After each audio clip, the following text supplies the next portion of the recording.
Nagsimula ang kwento sa isang madilim na dungeon na puno ng napakaraming bangkay. Doon ay nakatayo ang isang bayani na nagngangalangko at nakaharap sa isang higanteng ahas na halimaw, habang hawak ang kanyang duguan na espada at handang tapusin ang laban. Biglang sumugod ang higanteng ahas ng napakabilis, subalit nagawa ni Ku na harangin ang pag-atake gamit ang kanyang espada kaya hindi siya nasugatan at maya-maya, nakaisip siya ng paraan at tumalon siya mula sa pader ng dungeon upang palakasin ang kanyang atake. Kaso madaling nababasa ng ahas ang kanyang galaw at malakas siyang inihampas sa pader sa pamamagitan ng isang napakalakas na atake. Nang napagtanto ni Ko kung gaano nakadelikado ang sitwasyon, nagpasya siyang tapusin agad ang laban at sumugod siya habang ang kanyang espada ay nababalot ng kidlat at sa kasamaang palad, nabali ang kanyang espada sa kalagitnaan ng pag-atake kaya muling nakalamang ang higanteng ahas. Habang nakabaon ang mga pangil nito sa kanyang katawan at paulit-ulit niya itong sinaksak gamit ang kanyang punyal, kaso wala ni isa sa kanyang mga pag-atake ang nagkaroon ng epekto sa halimaw.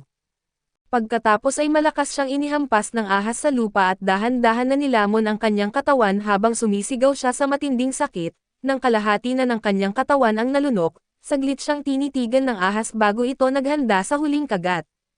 Sa sandaling iyon ay biglang sumiklab ang matinding galit sa loob ni Ko, ipinahayag niyang hinding-hindi siya mamamatay na parang isang duwag at tinanggap niyang malapit na siyang mamatay, pero bago pa siya tuluyang mapatay ng halimaw ay biglang huminto ang oras sa kanyang paligid. Kasabay nito ay may narinig siyang kakaibang boses na hindi niya kilala, pinagtatawanan siya nito at tinawag siyang isang kaawa-awang tao at malinaw na narinig ni Ko ang boses at nagtaka kung saan ito nanggagaling. Samantala ay nagulat din ang may-ari ng boses dahil naririnig pala siya ni Ko. Ipinaliwanag ni Ko na simula pa noon ay naririnig na niya ang mga boses ng mga relic, kaya napansin niyang isa itong banal na bagay at nakiusap siya rito na patayin ang higanteng ahas at iligtas siya, ngunit natawa lamang ang mahiwagang boses at ipinapaalala na kalahati na ng kanyang katawan ang nalunok. Kahit papatayin nito ang ahas ay imposible na siyang mabuhay. Gayunpaman ay sinabi ng boses na talagang nakakaawa ang kanyang kapalaran at bagamat isinilang siyang may pambihirang talento, isinilang naman siya sa maling panahon kaya hindi niya kailanman nagamit ng lubos ang kanyang talino at kakayahan bago siya mamatay. Lalong nag-alab ang galit ni Ku matapos marinig iyon at hindi man niya alam kung paano niya ito magagawa, buong puso siyang nangakong papatayin ng isang lalaking nagngangalang Kanay John, gaano man katagal o kahirap ang kailangan niyang pagdaanan. Nang maramdaman ng mahiwagang boses ang kanyang matinding determinasyon at nakatago na potensyal, bigla itong nagkaroon ng anyo bilang isang uwak at lumitaw sa kanyang harapan at sinabi ng uwak na bibigyan siya nito ng pangalawang pagkakataon sa buhay. Nais daw nitong makita kung sa pagkakataong ito ay maaabot na niya ang trono ng hari. Pagkatapos ay nagbitaw ang uwak ng napakalakas na enerhiya na dumadaloy sa buong katawan ni Ko at ilang sandali lang ang lumipas. Bigla niyang napansin na kaupo siya sa loob ng isang gusaling tila isang pampublikong opisina.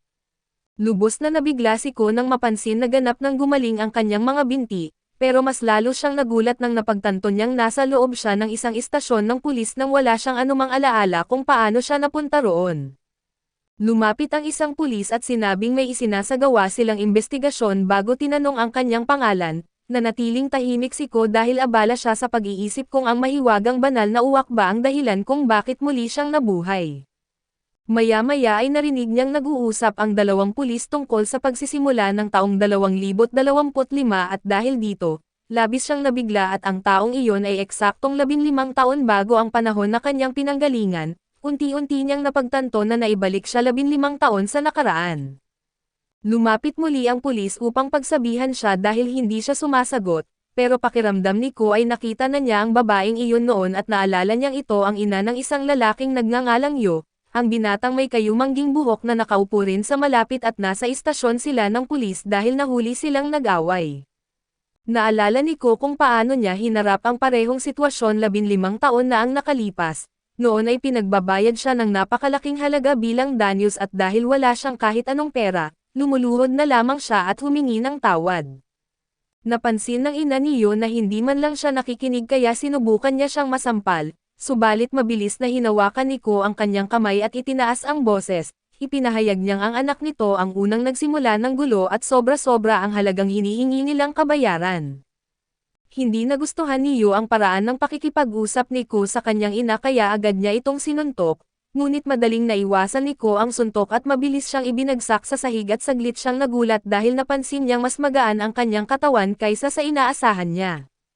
Dahil dito ay napaisip siya kung dala pa rin ba ng kanyang mas batang katawan ang lahat ng kakayahan sa pakikipaglaban na natutunan niya sa loob ng nakaraang 15 taon, kung totoo iyon ay napakalaking biyaya ang natanggap niya.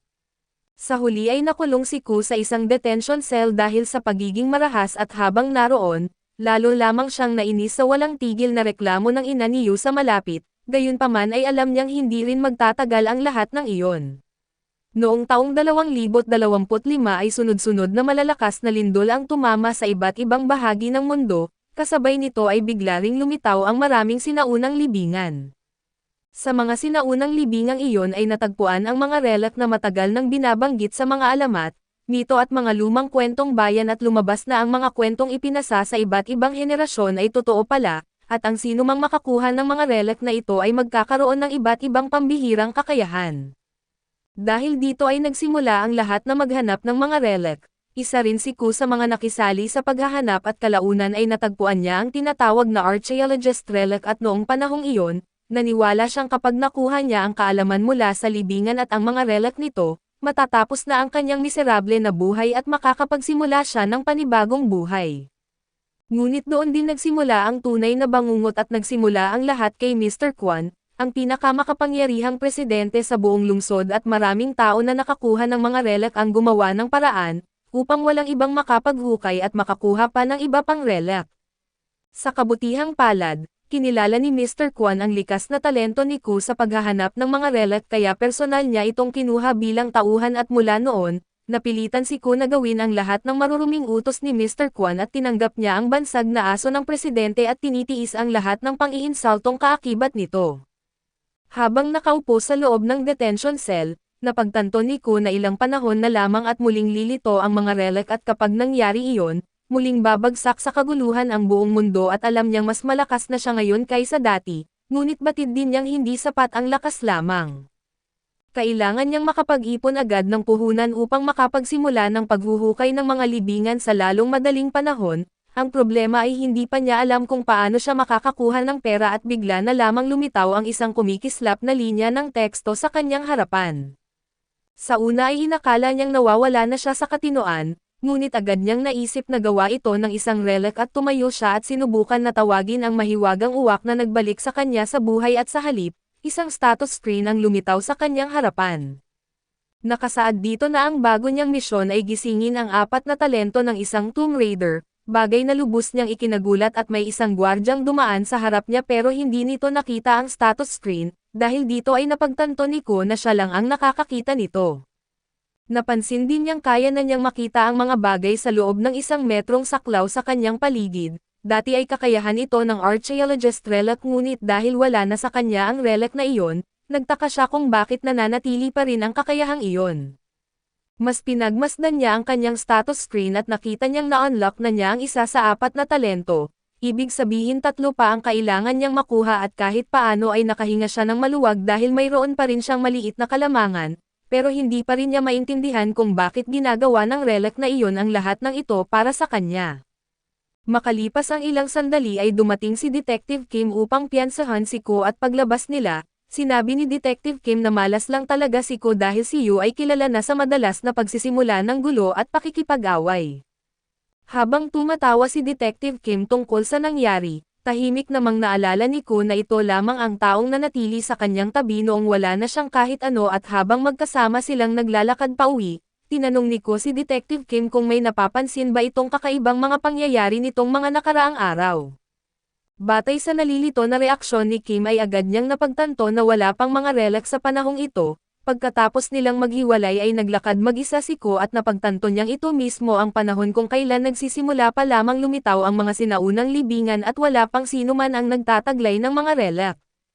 Ibig sabihin ito na ang pinakamagandang pagkakataon para maunahan niya ang lahat, binanggit niya na karamihan sa mga unang relic ay unang lumitaw sa Europa at Amerika. Gayunpaman ay iniisip pa rin niya kung paano makakakuha ng sapat na pera dahil kailangan niyang bumili ng tiket sa eroplano. Habang naglalakad siya sa isang eskinita, bigla niyang nakasalubong ang gang na pinagtatrabahuhan niya sa dati niyang buhay, napangiti siya at sinabi sa sarili na ngayon ay natagpuan na niya ang kanyang minahan ng ginto. Sa dati niyang buhay dahil desperado siyang kumita ng pera napilitan siyang magtrabaho para sa gang na iyon, habang kasama nila ay mas masahol pa sa aso ang naging pagtrato nila sa kanya at sinubukan siyang masampal ng isa sa mga miyembro ng gang, ngunit mabilis niya itong pinabagsak sa isang galaw lamang. Pagkatapos ay hinarap niya ang iba pa at binanggit niyang humihinto na siya sa pagtatrabaho para sa kanila, ang kailangan na lang nilang gawin ay bayaran ang lahat ng hindi pa nila na ibibigay na sahod at kabayaran sa kanya, pero tumanggi ang gang at sabay-sabay silang sumugod kay Ko. Madali naman niya silang pinabagsak isa-isa gamit ang kanyang husay sa martial arts, labis na nagulat ang mga miyembro ng gang dahil noon ay palagi nilang iniisip na mahina si Ko pagdating sa pakikipaglaban at makalipas ang ilang sandali, napansin niyang nagsisimula ng manginig ang kanyang mga kamay kaya nagpasya siyang tapusin na agad ang laban. Hindi nagtagal ang leader na lamang ng gang ang natitirang nakatayo, sa desperasyon nitong manalo at naglabas ito ng isang kakaibang kutsilyo at naghanda siyang sugurin si Ko at sa isang tingin pa lang, agad na napansin ni Ko ang kutsilyo at nakilala niyang isa itong relic. Hindi niya maintindihan kung bakit may ganoong relic na agad kahit napakaaga pa ng apocalypse, pero isang bagay ang sigurado siya kung saan ay mapapasa kanya ang relic na iyon. Agad niyang inagaw ang punyal mula sa pinuno ng gang at nagpasya na ipakita sa lahat ang tunay niyang lakas, malaki ang naging dagdag ng relic sa kanyang bilis at lakas kaya't nagawa niyang talunin ang buong grupo ng mga gangster sa loob lamang ng ilang segundo. Matapos niyang nasugatan ang ilan sa kanila gamit ang punyal, nawalan na ng lakas ng loob ang natitira at gusto na lamang umalis at umuwi. Samantala sa Siang Gallery ay nakatanggap ng tawag ang babaeng namamahala sa kanyang tauhan, ipinaliwanag nito na bigla na lang naging napakalakas ni So. Tinalo nito ang lahat at ninakaw ang lahat ng yen sa kanilang account at kinuha pa ang estatwa ni Buddha. Galit na galit ang babae at agad niyang inutusan ang kanyang tauhan na bawiin ang estatwa. Samantala ay naglalakad si Su sa lungsod habang pasan ang estatwa ni Buddha at iniisip kung ano ang dapat niyang gawin dito. Nauna na niya itong dinala sa isang pawn shop kaso sinabi ng appraiser na halos wala itong halaga at gayunpaman ay hindi naniwala si So. Matapos makita kung gaano kadesperado si Array at ang pinuno ng gang na mabawi ang estatwa, lalo siyang naniwalang may nakatagong halaga ito at ginamit niya ang kanyang appraisal skill at natuklasang may kakaibang bagay na nakatago sa loob ng estatwa. Maingat niya itong binuksan gamit ang kanyang espada at doon niya natagpuan ang isang maliit na bote na puno ng misteryosong likido. Napangiti siya ng malaki dahil napagtanto niyang muntik na siyang magkamali kung naibenta niya agad ang estatwa sa pawn shop. Samantala ay bumalik naman sa gallery ang Detective Kim kasama si Array na nakaposas. Sinabi niya sa CEO ng gallery na nakatanggap ang pulisya ng ulat tungkol sa bentahan ng ilegal na droga sa lugar na iyon. Agad itong itinanggi ng babae at iginiit na puro mga artwork lamang ang kanilang ibinebenta, pero binanggit ni Detective Kim na tigilan na niya ang pagpapanggap dahil natagpuan na ng pulisya ang mga ebidensya sa loob ng kanilang bodega.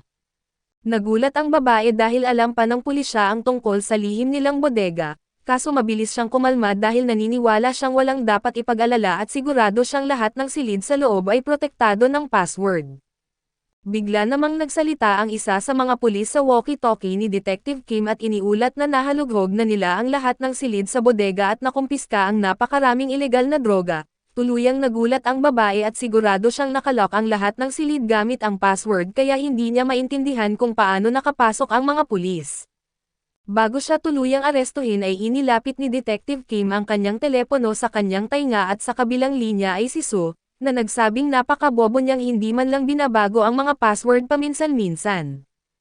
Pagkarinig sa boses ni Su, agad niyang napagtanto na ito ang may plano ng lahat at galit na galit niyang isinisigaw ang pangalan nito habang siya ay dinadala ng mga pulis at habang naglalakad pa uwi, nakatanggap si Su ng mensahe mula kay Detective Kim na nagsasabing ipapadala na sa kanya ang gantimpalang 10,000 won kapalit ng impormasyong ibinigay niya.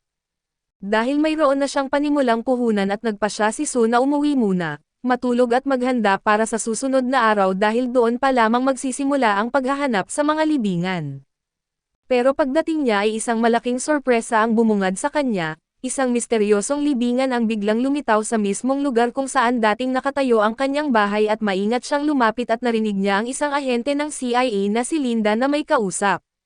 Sinabi ni Linda na maswerte silang wala pang nakakaalam na ang kakaibang estrukturang iyon ay isa palang libingan, dahil dito ay balak nilang pasabugan ito gamit ang mga pampasabog kinabukasan ng umaga upang mabuksan. Makalipas ang ilang sandali ay dumating si Kenshi na isang miyembro ng Japanese excavation team, dahil sa kanilang nakaraan at agad siyang tinawag ni Linda na magnanakaw kaso sumagot si Kenshi na huwag na siyang magpanggap na inosente, dahil pareho naman nilang alam ang tunay nilang pakay. Tahimik lamang na nakinig si Sue sa kanilang pag-uusap at nalaman niyang plano nilang gumamit ng mga pampasabog para piliting mabuksan ang libingan, sapat na iyon para napagtanto niyang wala pang tunay na expert na nakakaunawa kung gaano kapanganib ang mga libingan.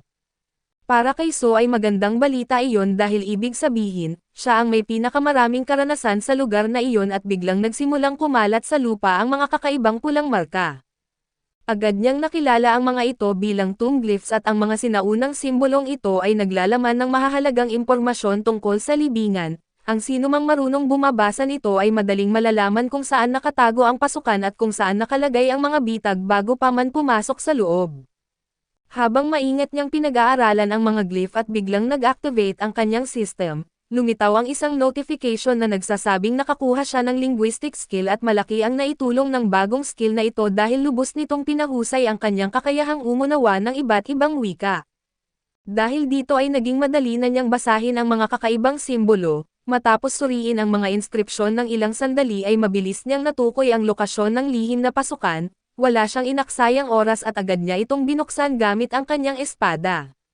Sa mismong sandaling tumama ang kanyang pag-atake, isang napakalakas na pagsabog ang sumabog paitaas at nagbitaw ng napakalakas na shockwave sa buong paligid at agad itong napansin ni Linda at Kenshi. Mabilis silang lumingon sa pinanggalingan ng pagsabog at nakita nilang kusa nang bumubukas ang pasukan ng libingan.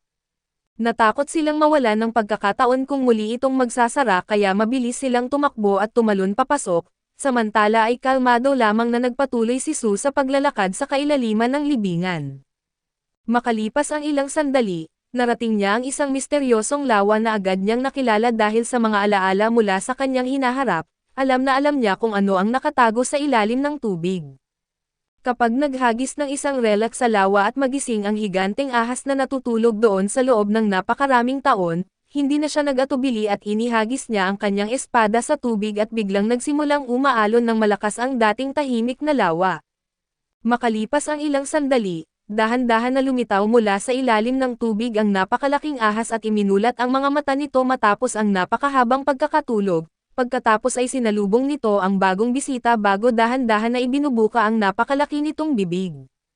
Sa loob ng bibig ng ahas ay may dalawang mataas na antas na relic weapon. Tinanong ng ahas si Sue kung alin sa dalawang sandata ang nawala sa kanya at alam na ni Sue na isa lamang itong pagsubok at sa hinaharap, maraming sakim na Tomb Raiders ang nabigo dahil nagsisinungaling sila at sinabing isa sa mahahalagang sandata ang pagmamay-ari nila, agad silang pinarurusahan ng ahas sa tuwing nagsisinungaling sila.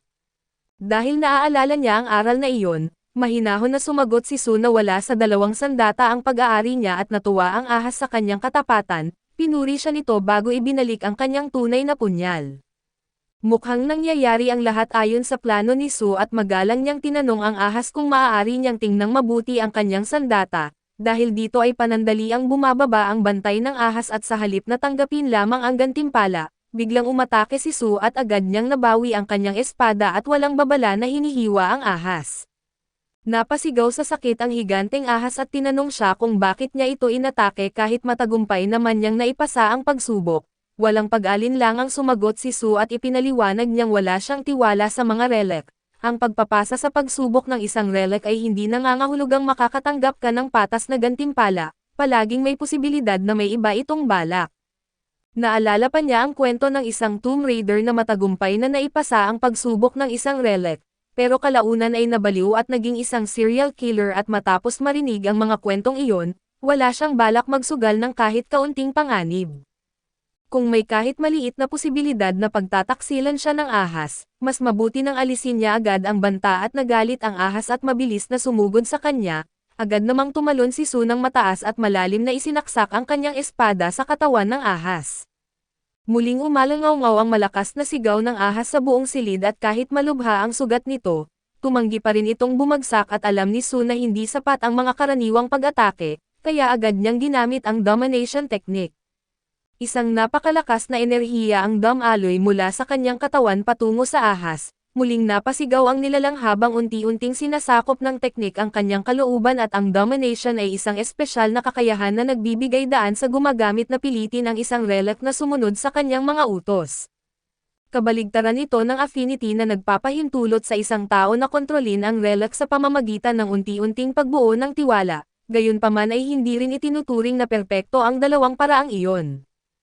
Ang pinakamainam na ugnayan sa pagitan ng isang relic at ng may-ari nito ay tinatawag na compatibility, kung saan parehong nagkakaintindihan ang magkabilang panig at lumalaban na parang iisang nilalang lamang. Madalas itong inihahambing sa ugnayan ng isang bihasang musician at ng kanyang paboritong instrumento. Kahit patuloy na naaapektuhan ng domination ang ahas ay matigas pa rin itong tumatangging sumuko, buong lakas pa rin itong lumalaban at pilit na nilalabanan ang kontrol ni Su at nang makita niyang ayaw pa rin itong magpasakop, nagpasya si Su na isusugal ang lahat sa huling pag-atake. Mas lalo niyang pinalakas ang kanyang domination technique at idinaan ang buong kapangyarihan nito sa kanyang espada. Tumatagos ang enerhiya sa katawan ng ahas dahilan upang paulit-ulit itong mapasigaw sa sakit. Nagpatuloy pa ang labanan ng ilang sandali hanggang sa tuluyan ng maubos ang lakas ng ahas at sa huli, tuluyang na-exercise ng domination technique ni Su ang ahas at matapos maipasa ang pagsubok sa sarili niyang paraan, opisyal na inangkin ni Su ang ahas bilang kanyang bagong relic. Bilang karagdagang gantimpala, nakatanggap siya ng isang gintong palakol at isang pilak na palakol. Agad namang lumitaw ang isang notification mula sa system na nagsasabing muli na namang tumaas ang kanyang kabuuang stats. Sandali niya itong sinuri at nasiyahan siya sa naging resulta ng kanyang isinusugal at di nagtagal, dumating sina Linda at Kenshi sa lawa at dahil akala nila alam na nila kung paano gumagana ang pagsubok, ginaya nila ang ginawa ni Su at naghagis din ng isang relic sa tubig. Ngunit walang nangyari at nanatiling tahimik ang lawa. Kaya nagkatinginan sila ng may pagtataka at hindi maintindihan kung bakit hindi nagsisimula ang pagsubok, hindi nila alam na naipasa na ni Su ang pagsubok at naangkin na niya ang relic. Bago pa sila makapag-imbestiga, biglang nagsimulang lumindol ng malakas ang buong kuweba at lumitaw ang malalaking bitek sa mga pader habang sunod-sunod na bumabagsak ang malalaking bato mula sa kisame. Nang napagtanto nilang gumuho na ang libingan, agad na tumigil sina Linda at Kenshi sa pagsisiyasat at mabilis na tumakbo palabas at nakapagligtas sila sa huling sandali bago tuluyang magsara ang daanan. Samantala sa kabilang lugar, bumalik tayo sa gallery kung saan nananatiling galit ang natitirang mga miyembro ng gang at naaresto ang kanilang leader, nakumpiska ang lahat ng kanilang droga at nawala ang lahat ng pinaghirapan nila dahil kay Su. Isa sa mga gangster na si Naburo ay mahigpit na kinuyam ang kanyang kamao at nangakong pagbayarin si Su sa lahat ng ginawa nito sa kanila, bigla namang tumunog ang kanyang telepono at nagulat siya nang makita na si Su mismo ang tumatawag. Pagkasagot ni Naburo, sinabi agad ni Su na huwag na silang magsayang ng oras sa pagbati at dumiretso na sa pakay, hinutusan niya si Naburo na tipunin ang natitirang miyembro ng gang dahil may ipapagawa siya sa kanila. Ipinaliwanag ni Su na ang susunod niyang target ay ang Midas, ang pinakamalaking lihim na auction house sa buong mundo at matatagpuan ito sa Las Vegas, at naniniwala siyang may mahahalagang impormasyon doon na makakatulong sa kanyang paghahanda para sa mga darating na pangyayari. Kapag nakapasok siya roon ay magkakaroon siya ng napakalaking kalamangan laban sa iba, inutusan niya si Naburo at ang kanyang mga tauhan na dumalo sa auction ngayong buwan, bilhin ang ilang partikular na mga bagay at bantayan ang isang lalaking nagngangalang Jack Kin na mas kilala sa alias na JK. Gayunpaman ay lihim na iniisip ni Su na ang JK ay hindi naman talaga ang tunay na alias ni Ogawara. Mabilis namang sinabi ni Naburo na halos imposibleng makapasok sa Midas at tanging mga napakayaman at makapangyarihang tao lamang ang pinapayagang makapasok doon. Kalmado lang na sinabi ni Su na huwag silang mag-alala sa gagastusin. Nangako siyang babayaran sila ng malaki kapag natapos nila ang misyon at pagkatapos sa mahinahon na boses, ipinapaalala niya na wala silang ibang pagpipilian at maaari nilang tanggapin ang trabaho o hayaan nilang bugbugin niya silang muli. Nang maalala nila kung gaano sila kadali na natalo ni Su noong huli, agad na nagpasya sina Naburo at ang iba pang miyembro ng gang na tanggapin ang misyon dahil iyon ang pinakamainam na pagpipilian. Kinabukasan ay naghanda si Su upang ipagpatuloy ang pangangaso ng mga relic. Bago siya umalis ng bahay ay napatingin siya sa kabilang kalsada at napansin ang isang balita na ipinapalabas sa napakalaking screen. iniulat ng reporter na may naganap na ika-4 na misteryosong pagpatay at ayon sa ulat, sinubukan umanong magpakamatay ng sospek sa pamamagitan ng pagsunog sa sarili. Pagkarinig nito, agad na naunawaan ni Sue na ang lahat ay nangyayari pa rin katulad ng bago lumitaw ang mga libingan sa hinaharap at ibig sabihin, hindi gaanong nagbago ang timeline gaya ng inaasahan niya at habang naglalakad siya, aksidente siyang nabangga ni Kenshi na agad siyang nakilala. Ang pagkakita kay Kenshi sa lugar na iyon ay nagpatunay sa hinala ni Sue at kung naroon si Kenshi, malamang na may isa na namang libingang malapit nang lumitaw at napansin din ni Sue na may dala itong relic. Ngunit halatang baguhan pa ito dahil hindi man lang nito itinago ang aura ng relic at ang sino mang may sapat na karanasan ay madaling makakaramdam nito. Habang galit na sinisigawan ni Kenshi si Sue dahil sa pagkakabangga ay biglang nagsimulang yumanig ang lupa. Agad na naunawaan ni Sue na may isa na namang libingan na nagpapakita at hindi na siya nagsalita pa at mabilis na tumakbo papunta sa pinagmumulan ng pagyanig, determinado na maunahan ang lahat. Kasabay nito ay tumunog ang telepono ni Kenshi at inakala niyang isa lamang itong ordinaryong tawag kaya sinagot niya ito ng walang gaanong pansin, pero isang nakakagulat na balita ang ibinigay ng kanyang kasamahan.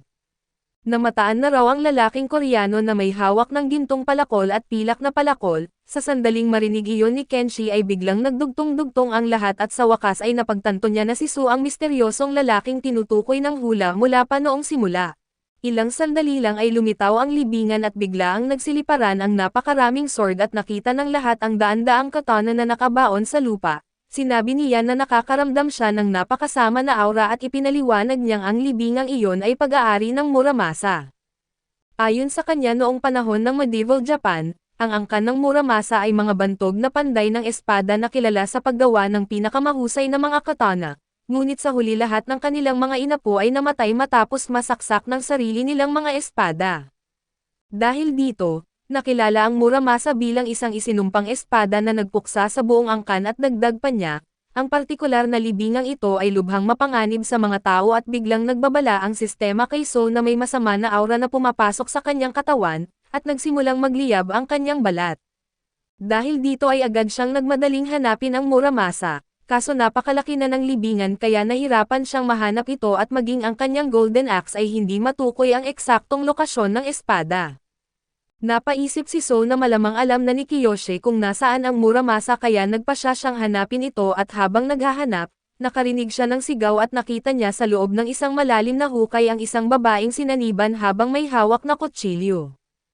Agad niyang naunawaan na ang babae ay nasa sapian ng masamang aura at sino mang masusugatan nito ay magiging katulad din niya. Sa gitna ng hukay ay napansin niya ang isang tulay na gawa sa liwanag at isa pala itong bitag na naghulog ng mga biktima sa hukay.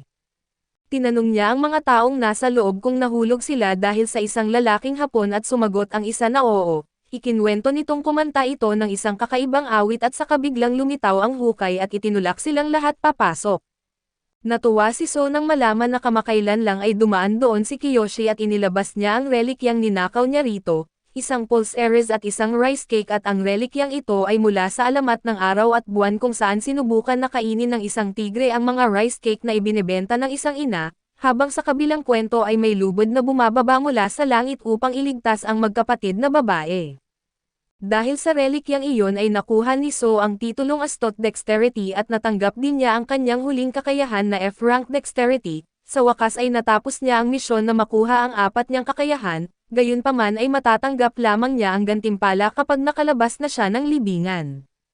Pagkatapos nito ay bumababa si Sue sa hukay upang harapin ang babaeng sinaniban at dahil kontrolado ito ng masamang aura, mas mabagsik at mas marahas ang kanyang mga galaw, gayunpaman ay nagawa pa rin siyang pigilan ni Sue gamit ang kanyang espada. Pagkatapos ay itinali niya ang babae gamit ang lubod ng kanyang pulse Ares, dahilan upang mawala ang pagsanib ng masamang aura at matapos mailigtas ang babae, tinanong ni Sue ang ibang tao kung anong klaseng event ang nangyari. Isang lalaki ang nagsabing pumasok siya sa kuweba sa pamamagitan ng tulay sa itaas at dahil dito, nakumpirma ni Sue na tama ang binanggit ng propeta tungkol sa paraan ng pagpunta roon at maya-maya, nakiusap ang estudyante na tanggalin na ang lubod na nakatali sa kanya. Tinanggal ito ni Sue habang napapansin niyang tila napakakulit ng relikya at pagkatapos noon, hinalok niya ang lahat ng isang kasunduan at nangako siyang ilalabas niya sila sa hukay kapalit ng pagtulong nila sa paghuli sa event, dahil ito rin ang kontrabidang nag-iwan sa kanila sa lugar na iyon.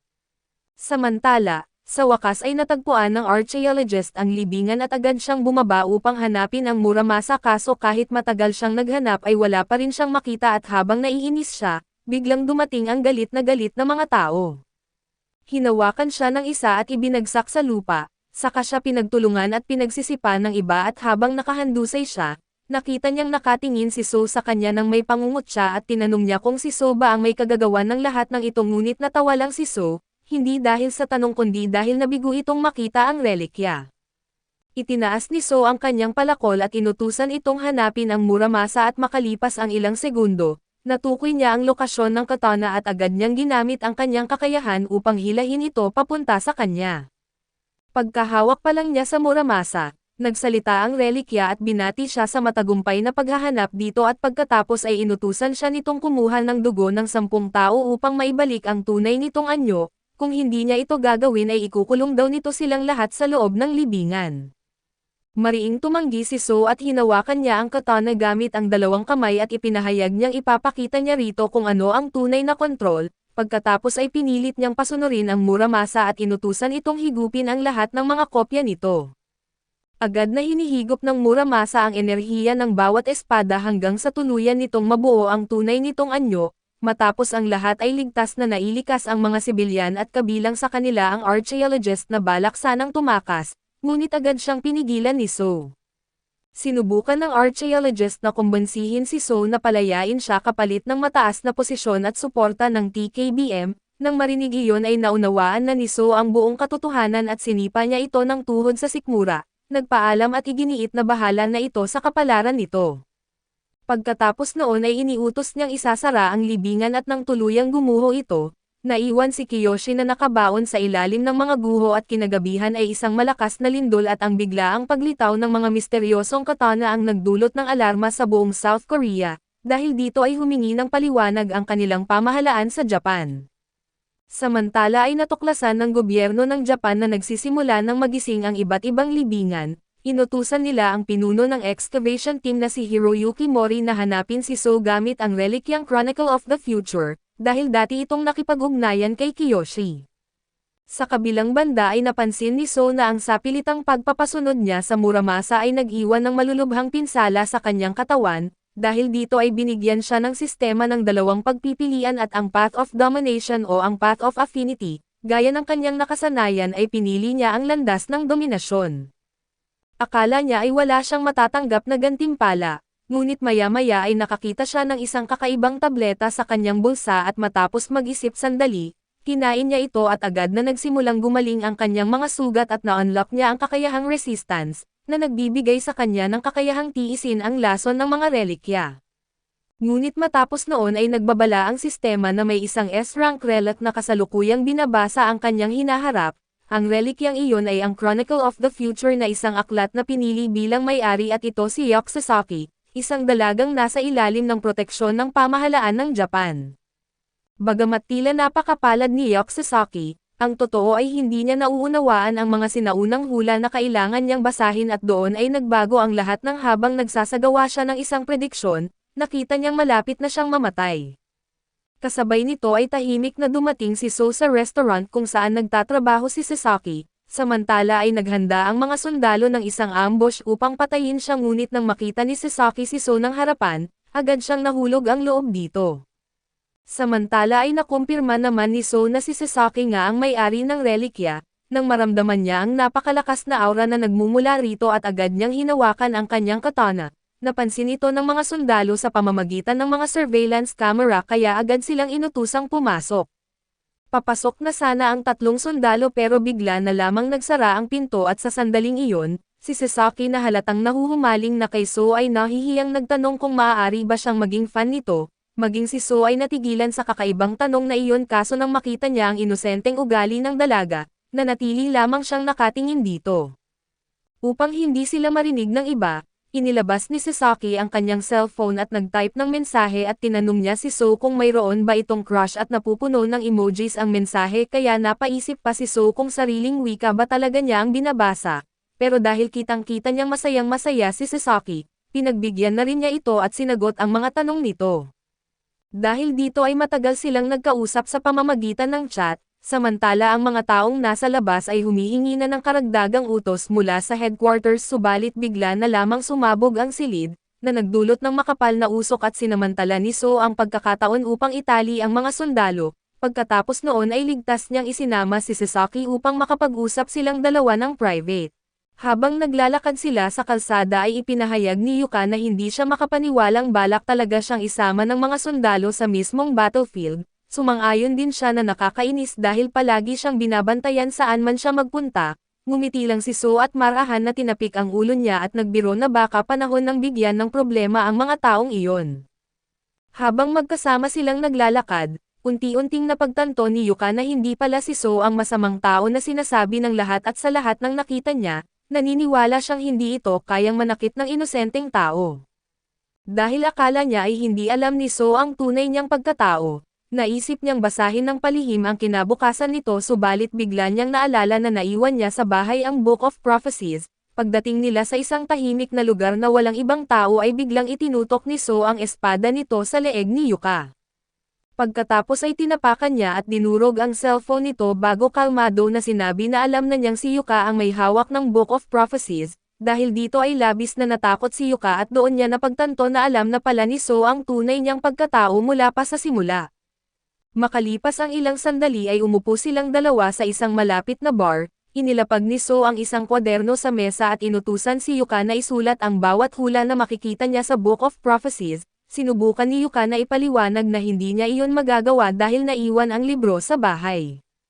Kaso agad iyon na binaliwala ni So at iginiit niyang hawakan lang nito ang tato sa kanyang katawan at banggitin ang salitang Book of Prophecies, at kusa ng lilitao ang relic at ginawa ni Yuka ang utos ni So at laking gulat niya nang biglang lumitaw sa harapan niya ang Book of Prophecies. Pagkatapos nito ay inutusan siya ni So na simulan na isulat ang lahat ng hula na makikita niya. Binalaan pa niya itong huwag laktawan kahit isa dahil maaaring maging mahalaga ang alinman sa mga iyon. Matagal na nagsulat si Yuka hanggang sa mapuno niya ang maraming pahina ng kwaderno.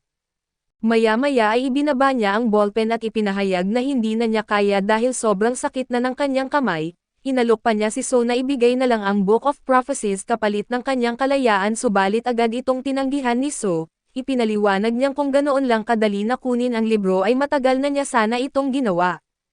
Isa itong S-rank legendary relic at kapag sinubukan niya itong pasunurin gamit ang kanyang domination skill, napakalaki ng magiging kapalit at ipinapaalala rin niya na ang Murasama ay isa lamang mababang uri ng relic, ngunit halos masunog na ang kanyang kamay nang pilitin niya itong mapasunod.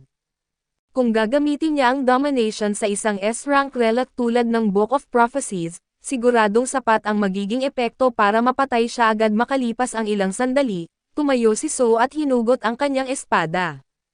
Agad namang inakala ni Yuka na papatayin na siya kaya desperado niyang sinubukan na kumbansihin ito na buhayin siya. Ipinaliwanag niyang makakatulong siya sa paggamit ng Book of Prophecies at mas magiging kapaki-pakinabang siya kung mananatili siyang buhay. Ngunit binanggit ni So na mali ang pagkaunawa niya at wala nang sinabi pa si So at agad niyang iwinasiwas ang espada. Dahilan upang tuluyang masira ang Book of Prophecies at lumikha ng maliit na pagsabog, nang tuluyang masira ang relic ay nawalan ng malay si Yuka at bumagsak sa sahig. Mahinang ipinahayag ni So na ginagawa niya ang lahat ng iyon para sa ikabubuti ni Yuka, kasabay nito ay lumiwanag ang system at ipinaalam na nakatanggap siya ng napakaraming bonus points at bago pa niya iyon mapag-isipan, biglang sumugod sa gusali ang isang grupo ng mga sundalo na naghahanap sa Book of Prophecies. Subalit kalmado na sinabi ni So na huli na sila, itinuro lamang niya ang mga pira-pirasong labi ng relic bilang patunay na tuluyan na itong nawasak at agad na nagalit ang mga sundalo at naghanda silang putukan si So, pero walang pag-alinlangang naghagis si So ng isang jelly relic sa kamay ni Mori. Agad na naglabas ang relic ng amoy ng paboritong pagkain ng bawat tao at nang malanghap ito ng mga sundalo. Para silang na-hypnotize at isa-isa nilang naamoy ang kanilang paboritong pagkain at ilang sandali lang ay nagsimula silang mag-agawan sa isang imahinaryong mangkok ng rice cakes. Habang abala silang lahat ay tahimik na tumakas si So at nang tuluyan ng mahimasmasan ang mga sundalo, nakasakay na siya sa eroplanong papuntang Las Vegas at habang nasa biyahe, naalala ni So ang pangyayaring tinatawag na The Great Zombification. Noong unang panahon ay nilamon ng isang napakalaking libingan ang buong mundo. ang pangyayaring iyon ang naging dahilan kung bakit kumalat ang mga relic sa buong mundo at naalala rin niya ang alamat tungkol sa Underground Garden of Greed, at naniniwala siyang iyon ang tinutukoy ng hula tungkol sa Midas auction na gaganapin sa Las Vegas. Pagdating sa Las Vegas ay nakipagkita si So sa kanyang kasamahan, magkasama nilang sinuri ang listahan ng mga inaasahang dadalo sa auction at ang taong matagal nang hinahanap ni So ay isang lalaking nagngangalang Taon, at halos sigurado siyang dadalo ito sa naturang auction. Pagkatapos nito ay tiningnan ni So ang listahan ng mga relic na isusubasta, pero nagtaka siya nang makitang wala ni isang God rank relic sa listahan at nalito siya dahil malinaw na ipinahiwatig ng hula na may lalabas na mas mahalagang relic kaysa roon. Gayunpaman ay nagpasya pa rin si So na sumali sa auction at mabilis namang ipinapaalala ng kanyang kasamahan na nagsisimula sa 1 bilyon ang bidding, at malinaw na wala silang ganoong kalaking pera kaso ipinahayag ni So na alam na niya iyon. Ipinapaalala lang niya kay Noro na nasa Las Vegas sila at para sa kanya, marami pang paraan para kumita ng malaking halaga bago magsimula ang auction at kasabay nito, isang misteryosong negosyante ang nakatanggap ng tawag na nagsasabing mag-isang winasak ni So ang Book of Prophecies. Tinanong ng taong nasa kabila na linya kung dapat ba nilang tugisin at patayin si So dahil sa ginawa nito, pero agad iyong tinanggihan ng negosyante at sa halip na patayin si So ay gusto niya itong kuning kakampi, naniniwala siyang magiging napakahalagang alyado si So kung mapapasama nila ito sa kanilang panig.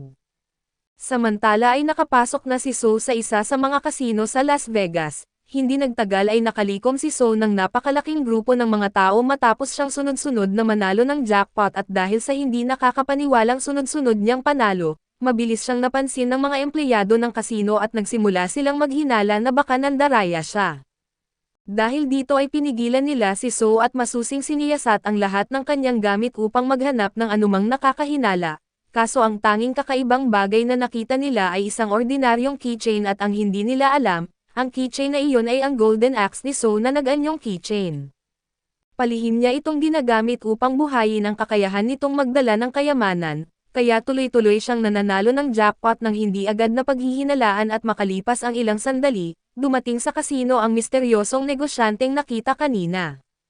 Nang makita siya ni So ay agad niya itong nakilala bilang si Takuya. Alam ni So na kung personal nang dumating ang isang taong tulad ni Takuya ay siguradong may mahalagang mangyayari at di nagtagal, namataan din ni So ang dati niyang amo na si Taon.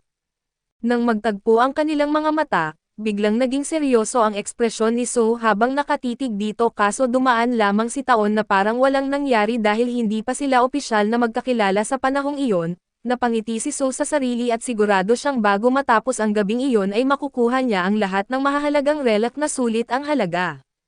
Subalit biglang sinabi ni Noro na malakas na nanginginig ang bag na dala niya, agad itong binuksan ni So at nakita niyang matinding nanginginig ang silver axe at agad niyang naunawaan ang nangyayari. Ang silver axe ay nanginginig lamang kapag may mga kalaban na malapit na nagtatangkang agawin ang kayamanan ng isang tao.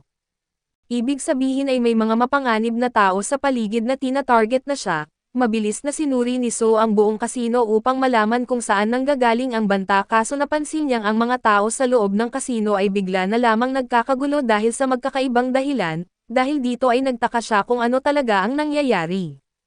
Maya-maya, isang napakagandang babaeng blonde ang pumasok sa kasino at pagkakita pa lamang ni So rito ay agad niya itong nakilala bilang si Irene at ito ang anak ng pamilya Hilton at sa dati niyang buhay, si Irene ay isa sa iilang tao na nagtataglay ng napaka-nakakatakot na kapangyarihan.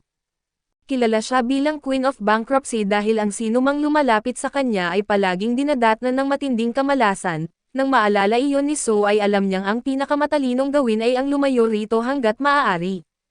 Agad siyang tumalikod at sinubukan na umalis, kaso napansin agad siya ni Irene at nagsimulang maglakad papunta sa kanya at binilisan ni So ang kanyang paglalakad, umaasang makakalabas siya bago pa siya maaabutan nito. Ngunit nang hahawakan na niya ang doorknob, bigla siyang nakuryente at kasabay nito ay lumitaw ang kanyang system at nagbabala na may isang masamang presensya na nagmumula sa pintuan. Bago pa siya makakilos ay naabutan na siya ni Irene at hinawakan sa braso at magalang itong nagsabi na may gusto sana siyang sasabihin. Sa mismong sandaling nahawakan siya ni Irene, nakita ni So na mabilis na bumababa ang kanyang mga stats dahil sa matinding malas na dala nito at agad niyang inalis ang kamay ni Irene at tinanong kung ano ang kailangan nito.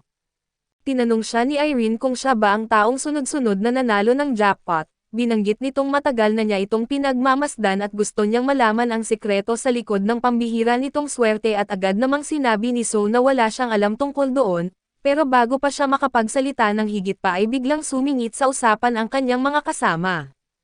Binanggit nila kay So na huwag sayangin ang napakagandang pagkakataong makausap ang isang magandang babae. Agad namang lumapit si Noro at sinubukang hingin ang numero ni Irene kaso sa mismong sandaling ginawa niya iyon, agad na umiral ang malas ni Irene at ilang segundo lamang ang lumipas ay biglang tinamaan ng isang misteryosong salot ang lahat ng taong nasa paligid niya.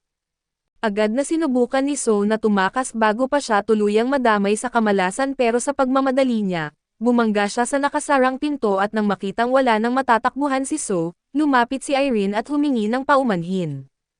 Ipinaliwanag niyang alam na niyang ang lahat ng lumalapit sa kanya ay kalaunan ay nakararanas ng matinding kamalasan, kaya gusto niyang malaman ang sikreto ni So at umaasa siyang kung matututuhan niya ang lihim nito, baka balang araw ay makapaghatid na siya ng kaligayahan sa mga tao sa halip na kamalasan.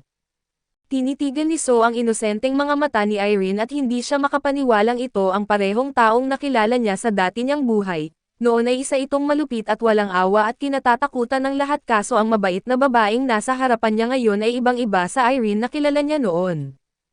Sa sandaling iyon ay muling lumitaw ang system ni So, ipinaalam nito na na-activate ang kanyang tolerance skill na nagpapababa ng kalahati sa epekto ng mga relic ng kanyang mga kalaban at agad na napagtanto ni So na ito ang parehong skill na nakuha niya matapos kainin ang relic na hugis tableta noon. Nang maintindihan niya kung paano ito gumagana, bahagya siyang napangiti dahil hindi na niya kailangang iwasan si Irene at hindi nakasiga noon kalakas ang epekto ng kamalasan nito sa kanya at sa katunayan, naisip pa ni So na mas makabubuti kung mananatili siyang malapit kay Irene. Habang binabawasan ng kamalasan ni Irene ang swerte ng lahat ng nasa paligid, mas lalo namang nagkakaroon ng kalamangan si So at dahil dito ay niyaya niya si Irene na samahan siya sa auction hall at pagdating nila roon, napansin niyang halos 2/3 ng mga dumalo ay wala na dahil hindi nila kinaya ang matinding kamalasang dulot ni Irene. Narinig pa niya na bigla umanong nasunog ang kumpanya ni Taon, gayunpaman ay dumalo pa rin si Taon sa auction at dahil dito ay naisip ni So na ang mga relic na ibebenta sa araw na iyon ay mas mahalaga kaysa sa anumang nangyayari sa labas. Habang hinihintay magsimula ang auction, naisip ni So kung gaano kabait si Irene at napagtanto niyang ang tanging dahilan kung bakit naging kilabot ito bilang Queen of Bankruptcy sa dati niyang buhay ay dahil tuluyang sinira ng relic ang kanyang buhay, at unti-unting binago ang kanyang personalidad hanggang sa maging malupit siya. Makalipas ang ilang sandali ay nagpasalamat si Irene kay So dahil pumayag itong samahan at ipakita sa kanya ang kasino. Ngumiti lamang si So at sinabing wala itong problema at dahil sa mababait na salitang iyon ay tunay na natuwa si Irene. Kaso sa mismong sandaling gumagaan ang kanyang pakiramdam, biglang yumanig ang buong lugar at agad na nagbabala ang system ni So na habang mas sumasaya si Irene, lalo ring lumalakas ang kapangyarihan ng kanyang relic kaya mas matitinding kamalasan ang nangyayari sa lahat ng nasa paligid niya. Nagpatuloy ang lindol ng ilang sandali bago tuluyang huminto nang kumalma muli si Irene. Mahinang sinabi ni So na huwag nitong sisihin ang sarili dahil sa kamalasan nito, tiniyak pa niya na balang araw ay maaari rin itong maging isang taong nagdadala ng kaligayahan sa iba sa halip na paghihirap. Matagal pang nakipag-usap si So kay Irene na para bang napakadali lamang lutesin ang kanyang problema at pagsisimula ng auction, halos lahat ng kalahok ay nawalan na ng matinong pag-iisip dahil sa matinding kamalasang dulot ni Irene at nagunahan silang magbid sa halos lahat ng relic na inilalabas sa entablado, dahilan para lalo pang tumaas ang mga presyo.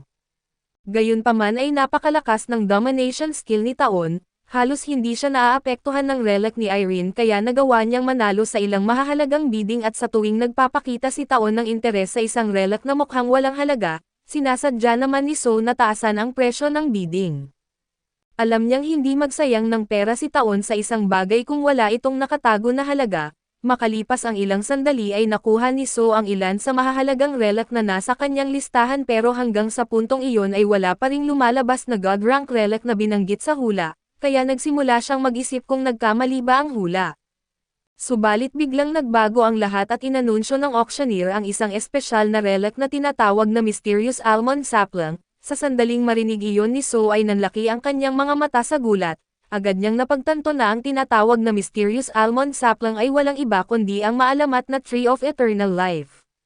Agad na nagbid si So para sa relic na iyon, kaso nagbid din si June at hindi maaaring hayaan ni So na mapunta kay June ang relic na ito dahil napakahalaga nito at noong panahon ng sinaunang Dahlia Empire, may isang hari na labis na naghahangad ng immortalidad at dahil dito, ginugol niya ang napakaraming taon at yaman sa paghahanap sa tinatawag na Tree of Life.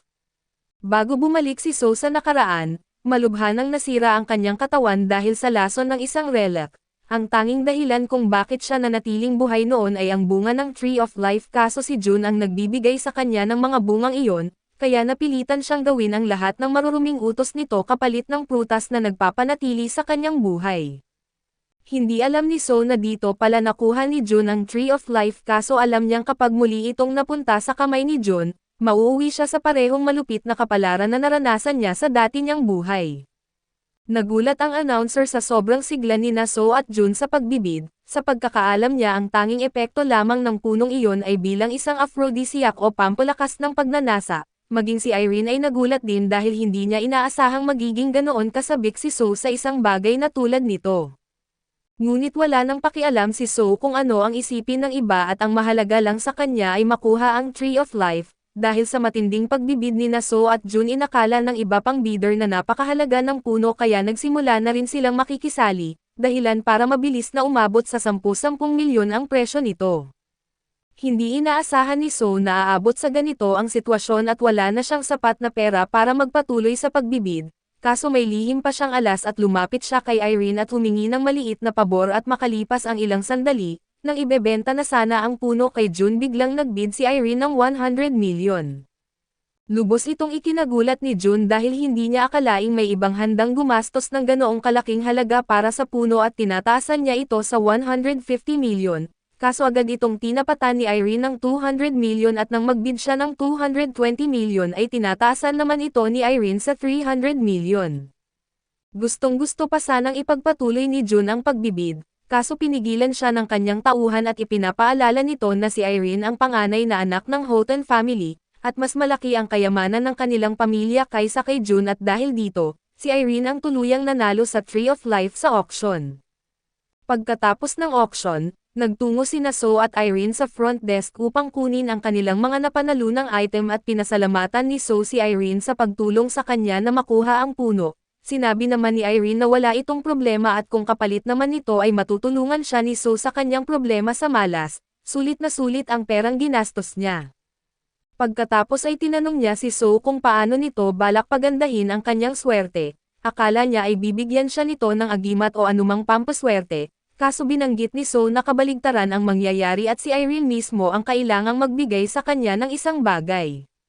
Ipinaliwanag niya na kapag ibinigay ni Irene ang kakaibang bagay na kamakailan lang nitong nakuha, mawawala ang lahat ng malas nito kaso nagulat si Irene dahil wala naman siyang matandaang may napulot o nakuha siyang kakaibang bagay. Nagulat si So sa sagot na iyon dahil sigurado siyang nasa kay Irene ang relic at wala naman itong dahilan para magsinungaling, kaya naisip niyang baka hindi lang talaga ito aware na mayroon na siyang relic at tinanong niya si Irene kung may napansin ba itong bagong tato na bigla na lang lumitaw sa kanyang katawan. Ipinaliwanag niya na kapag nagkaroon ng bond ang isang tao sa isang relic, palaging lumilitaw ang isang tato bilang simbolo ng koneksyon nila at alam man niya ito o hindi at pagkarinig nito, naging hindi komportable si Irene at totoo ngang may bigla na lang lumitaw na tato sa kanyang katawan kamakailan. Kaso dahil hindi niya iyon maaaring ipakita sa pampublikong lugar, larawan na lang ang ibinigay niya kay So at pagkakita sa larawan ay agad na nakumpirma ni So na isa itong marka ng parasitic relic at kilala ang ganitong uri ng relic na napakahirap alisin, kaya alam niyang hindi magiging madali ang pagtanggal nito kay Irene. Humingi siya ng paumanhin at sinabi na mas mahirap pala ang sitwasyon kaysa sa una niyang inaakala, kaso tiniyak niyang hindi niya ito pababayaan at pagkatapos ay ibinigay niya ang kanyang contact information upang manatili silang magkausap. Samantala, bumalik ang empleyado ng front desk dala ang lahat ng item na napanalunan ni So at Irene sa auction at sinabi nitong bayad na ang Tree of Life, ngunit kailangan pa ring bayaran ang iba pang mga item na napanalunan ni So. Ipinahayag ni So na wala itong problema dahil sapat na ang perang napanalunan niya sa kasino para mabayaran ang lahat, subalit nang tawagan niya ang mga taong may hawak ng kanyang pera ay wala ni isa ang sumagot, doon niya napagtantong tinatakbuhan na siya ng mga ito kasama ang kanyang pera. Samantala, sina Sam at ang kanyang mga kasama ay mabilis na tumatakbo palayo kay So at balak nilang angkinan ang lahat ng pera para sa kanilang sarili kaso malas para sa kanila, ginabayan ng kapangyarihan ng Silver Axe si So patungo sa kanilang kinaroroonan at wala siyang balak na palampasin ang pagtataksil na ginawa nila. Takot na takot ang tatlo dahil inakala nilang papatayin sila ni So gamit ang kanyang palakol, pero iba pala ang plano niya at kinuha niya ang isa sa mga relic na nabili niya sa auction at agad itong inactivate. Ipinakita nitong isa pala itong Ancient Law Code Relic. Ang kakayahan ng relic na ito ay ibalik sa umatake ang anumang pinsalang ibinabato laban sa gumagamit nito, hindi lamang iyon ay gumagana rin ito laban sa mga gawaing tulad ng pagtataksil at pagnanakaw, kaya rin itong impluwensyahan ang magiging kilos ng target sa hinaharap.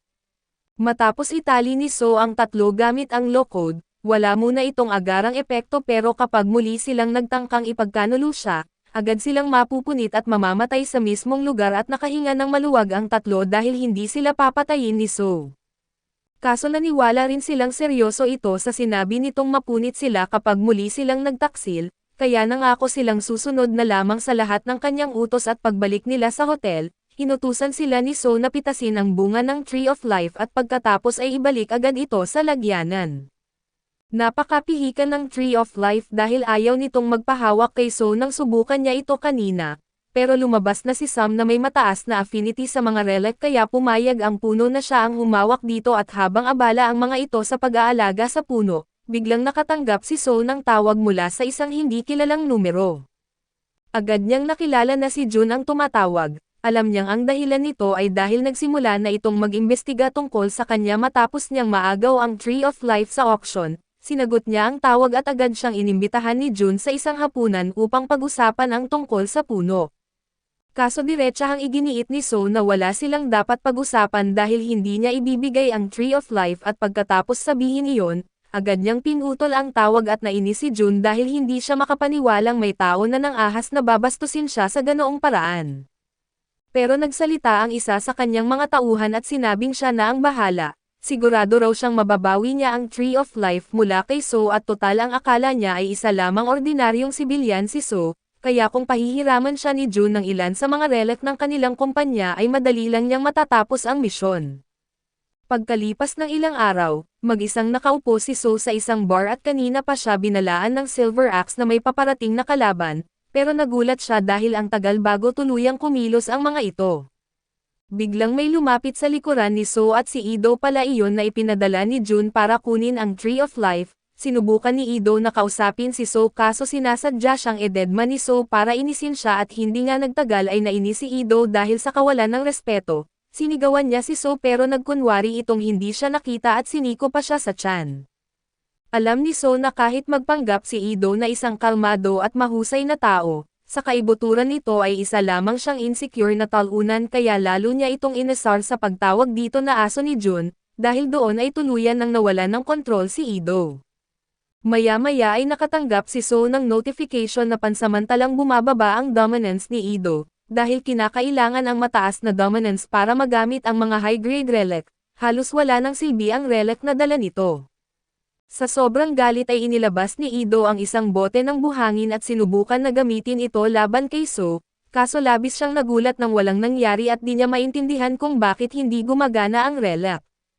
Agad siyang pinatumba ni So at ipinaliwanag na hindi niya magagamit ang relic dahil masyado nang mababa ang kanyang dominance, lalong nagulat si Ido nang malaman na marami ring alam si So tungkol sa mga relic, galit na galit itong nagbanta na pagbabayaran ni So ang ginawa sa kanya.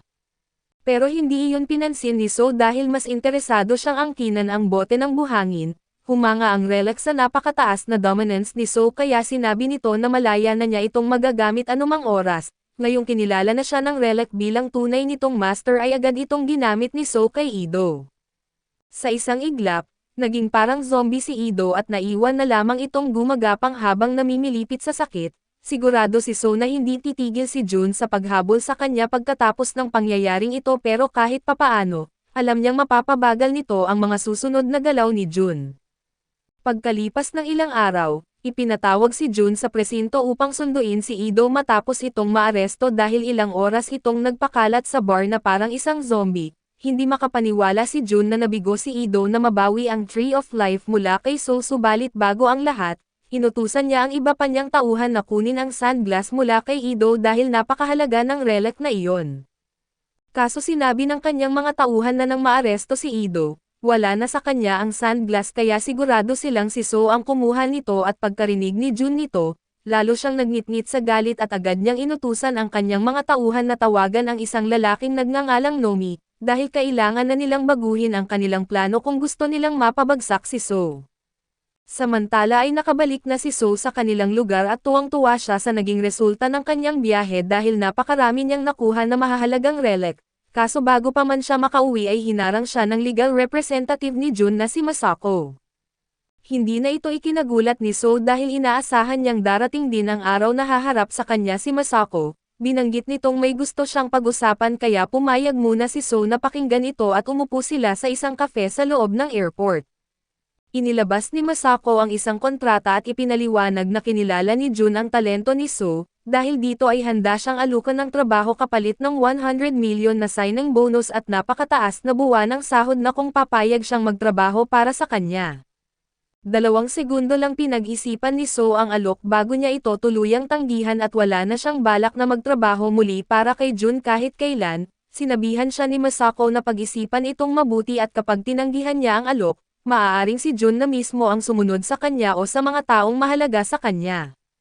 Malinaw na isa itong banta kaso hindi man lang natakot si So, sa halip ay sinabi niyang ipapakita niya rito kung ano ang tunay na banta habang inilalabas ang sandglass at napatawa si Masako at inakalang nagbabluff lang si So, sigurado siyang hindi ito gagamit ng relic sa loob ng isang mataong restaurant. Subalit kailanman ay hindi naman itinago ni So sa publiko ang tungkol sa mga relic, kaya wala siyang pakialam kung maraming tao ang nakakakita at nang napagtanto ni Masako na seryoso talaga siya, agad itong tumayo sa takot at inilabas din ang sarili nitong relic upang patumbahin si So. Kaso mabilis na inactivate ni So ang low-code relic na siyang nagbalik ng pag-atake pabalik kay Masako at matapos itong bumagsak, ginamit naman ni So ang sandglass upang tuluyan itong mawalan ng kakayahang lumaban. Hindi nagtagal ay dumating ang mga pulis matapos makatanggap ng ulat tungkol sa isang babaeng nagwawala at kumikilos na parang zombie sa loob ng airport. Pagdating ng balitang iyon kay Jun at lalo pa itong nagalit at dahil nabigo rin si Masako, napagdesisyonan niyang siya na mismo ang kikilos. Samantala abala si So sa pag-inspeksyon sa mga relic na nakuha niya mula kay Masako at bigla naman niyang narinig ang tinig ng crow relic sa kanyang isipan. Iginiit nitong kailangan niyang umalis agad dahil may napakapanganib na nilalang napapalapit. Kaso wala nang balak si So na sumunod sa crow relic lalo na't matagal itong nanahimik at hindi nagpakita mula nang bumalik siya sa nakaraan. Binalaan siya ng crow relic na pagsisisihan niya ito kapag hindi siya umalis kaagad at sa kabila ng babala, ipinagpatuloy pa rin ni So ang pakikipagtalo rito upang malaman kung ano talaga ang pakay nito. Kaso sa mismong sandaling iyon, biglang lumitaw si Jun sa likuran ni So at kaagad nitong inactivate ang isa sa kanyang mga relic laban sa mga tauhan ni So dahilan upang dumanas ang mga ito ng matinding sakit. Ginawa niya iyon upang ipakita kung gaano kalaki ang kapangyarihang hawak niya. Agad na inilabas ni So ang kanyang kutsilyo at tumakbo sa likuran ni Jun bago itinutok ang talam sa leeg nito. Humanga si Jun dahil mahusay gumamit ng mga relic si So pero ipinahayag niyang masyadong mataas ang antas ng laban na pinasok nito at pagkatapos, muli siyang nag-ipon ng lakas para sa isa pang dominance attack kaya napilitang umatras si So. Pero biglang hindi na magamit ni Jun ang kapangyarihan niya kahit sinusubukan pa rin niyang umatake. Lumalabas na noong nasa likuran niya si So ay ginamit nito ang kanyang pickpocketing skill para nakawin ang mga relic na nasa harapang bulsa ni Jun. Ang mga iyon ay mga God-grade consumable relic pero kulang pa ang dominance ni So para magamit ang mga ito, kaya kailangan muna niyang itago ang mga iyon para magamit sa ibang pagkakataon. Kahit nawalan ng 2 relic si Jun ay hindi ibig sabihin na wala na siyang ibang magagamit, nasa kanya pa rin ang Relic of Conquest na nagbibigay sa kanya ng kakayahang pilitin ang kanyang mga kalaban na sumunod sa kanya at dahil isa itong parasitic relic, ay walang paraan si So para malaman kung saang bahagi ng katawan ni Jun ito nakatago. Kaya hindi niya ito maaaring nakawin gamit ang kanyang pickpocketing skill. Mas lumala pa ang sitwasyon dahil may suot ding armor relic si Jun na nagbibigay sa kanya ng napakatibay na depensa, kaya hindi magiging madali para kay So na pabagsakin siya agad. Binalaan ni So si Jun na kapag gumamit siya ngayon ng napakalakas na relic, malalaman ng lahat ang tungkol sa mga relic at hindi iyon magiging maganda para sa kanya at inamin naman ni Jun na ayaw niyang malaman ng mga tao ang tungkol sa mga relic, kaya malamang na marami siyang kailangang gawin para pagtakpan ang mangyayari rito. Pero para kay Jun ay mas mabuti na iyon kaysa hayaan ang isang nakakainis na tulad ni So na mahadlangan siya, kaya ginamit niya ang Relic of Conquest laban kina So at sa mga kasama nito dahilan para mapaluhod silang lahat. Sa gitna ng nangyayari, biglang nagpakita ang uwak na nasa loob ni So at tinawag na hangal si Jun dahil gumamit ito ng napakalakas na relic sa ganitong lugar. Binalaan niya si Jun na tumigil agad bago niya magising ang Jackal at Dog relics. Pero nang marinig ni Jun ang salitang relics ay lalo lamang siyang natuwa at hindi pinansin ang babala ng uwak. Iginiit niyang kukunin niya ang lahat ng relic na narito pagkatapos niyang harapin si So at dahil masyadong mayabang si Jun para makinig sa kanyang babala, bumalik na lamang ang uwak sa loob ng katawan ni So para hindi na niya kailangang harapin ang susunod na mangyayari. Patuloy na ginamit ni Jun ang Relic of Conquest laban kay So, pero biglang nagsimulang yumanig ang lupa at nagulat si Jun dahil wala siyang ideya kung ano ang nangyayari, dahil tumigil siya sa paggamit ng kanyang relic at nakatayo muli sina So at ang kanyang mga kasama. Pero nang akala nilang pagkakataon na nila iyon para makatakas, biglang nakatanggap si So ng notification na nagsasabing may ilang sinaunang Egyptian pathogens na sinusubukang pumasok sa kanyang katawan, habang isang hindi kilalang puwersa ang dumidiin sa kanya. Makalipas ang ilang sandali, isang napakalaking mundo ng Egyptian tomb ang nagsimulang lumitaw sa paligid nila. Naalala ni So ang isa sa mga hula na nababasa niya noon tungkol sa paparating na isang malaking sakuna at di niya inaasahang mangyayari iyon ng ganito kaaga. Pero dahil sa nangyayari ngayon at wala nang duda si So at nagsimula na ang Great Tombification. Tinanong ni Sun si So kung ano ang nangyayari at sa madaling salita, sinabi ni So na malaking problema ang kinasasadlakan nila dahil si Jun ang naging dahilan para magsimula ang isa sa pinakamalalaking sakuna na may kinalaman sa mga tomb sa buong mundo. Sa mga oras na iyon ay malamang na napakaraming tomb na rin ang lumilitaw sa iba't ibang bahagi ng mundo katulad ng nasa harapan nila.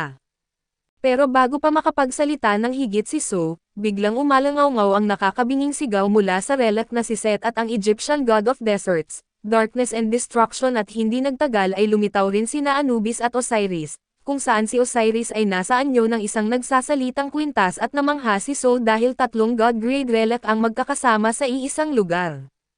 Galit na galit si Osiris dahil may mga ordinaryong tao na nang ahas manggagambala sa kanilang pagkakatulog, pero kumbinsido si Set na nagkataon lamang ang lahat dahil ayaw niyang maniwala na may ganoong kalakas na kapangyarihan ang mga tao.